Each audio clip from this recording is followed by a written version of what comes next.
So ఇంకా 5కి లేస్తే కనుక ఇప్పటికైతే పూజ అయితే అయిపోయింది. ఇంకా బయట కూర్చొని అయితే ప్రశాంతంగా ఒక కప్పు గ్రీన్ టీ తాగేస్తా. ఇంకా గ్రీన్ టీ తాగిన తర్వాత అయితే మన మార్నింగ్ రొటీన్ అయితే ఇంకా వాక్స్ ఇవన్నీ స్టార్ట్ అయిపోతాయి.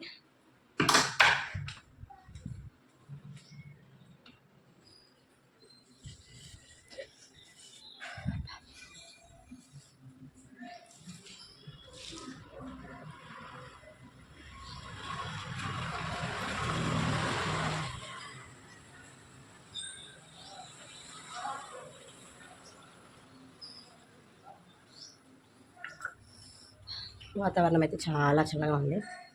ఇంకా మార్నింగ్ టిఫిన్లోకి వచ్చేసరికి ఇంకా బఠానీ చాట్ అయితే చేస్తున్నాను. ఇంకా ఇక్కడైతే రెసిపీ ఏం మీతో షేర్ చేసుకోవట్లేదు. ఒకవేళ మీకు బఠానీ చాట్ ఫుల్ రెసిపీ కావాలి అనుకుంటే మన ప్రీవియస్ వీడియోస్లో ఉంటుంది, చూస్తూ ఉండండి. ఇంకా మధ్యాహ్నానికి వచ్చేసరికి నేను మునగాకు కారం అయితే చేసుకున్నాను కదా, దీంతోనే మునగాకు రైస్ అయితే చేసుకుంటున్నాను. ఇంకా ఫస్ట్ అయితే పోపు దినుసులు వేసేసుకొని పల్లీలు కూడా వేసేసుకొని ఇంకా ఆనియన్ వేసేసుకొని దోరగా వేపుకున్న తర్వాత అయితే కొంచెం సాల్ట్ అయితే వేసేసుకొని ఇంక ఈ కారపొడి ఒక 3 to 4 స్పూన్స్ అయితే యాడ్ చేసేసుకొని ఇంకా వైట్ రైస్ అయితే వేసేసుకొని మిక్స్ చేసుకున్నాను. టేస్ట్ అయితే చాలా బాగుంది. కరివేపాకు కారం కూడా ట్రై చేయండి, మన ప్రీవియస్ వీడియోస్లో ఉంటుంది.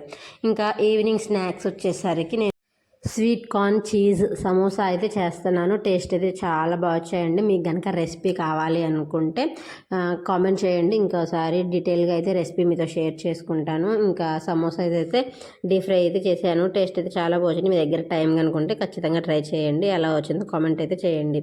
ఇంకా మనం సమోసా చేసుకుంటే మనకి సైడ్స్ ఈ షీట్లో వేస్టేజ్ చాలా ఉంటుంది కదా, ఇంకా అవి కూడా వేస్ట్ చేయకుండా నేనైతే ఇక్కడ చిప్స్ లాగా అయితే చేసుకుంటున్నాను, సన్నగా కట్ చేసేసుకొని. ఇవి కూడా చాలా క్రిస్పీగా వచ్చాయి, చాలా టేస్టీగా వచ్చాయి. ఇంకా దీంట్లో కావాలంటే మనం పెరి పెరి పౌడర్ అయినా వేసేసుకోవచ్చు, లేకపోతే మనము చాట్ మసాలా ఉప్పు కారమైన పైన స్ప్రింకిల్ చేసుకోవచ్చు. ఇంకా ఇవి పవన్ తింటాడని చెప్పేసి నేనైతే ఏం వేసుకోలేదు, ఇట్లా ప్లెయిన్గా చేసుకున్నాను. చూడండి ఎంత క్రిస్పీగా వచ్చాయి. ఇక్కడైతే మీరు కనుక ఈ వీడియో కనుక మీకు నచ్చినట్టయితే లైక్, షేర్, సబ్స్క్రైబ్. ఛానల్ అయితే చాలా వెనకబడిందండి, చూసిన ప్రతి ఒక్కరు సబ్స్క్రైబ్ చేసుకోండి. ఉంటాను, బాయ్.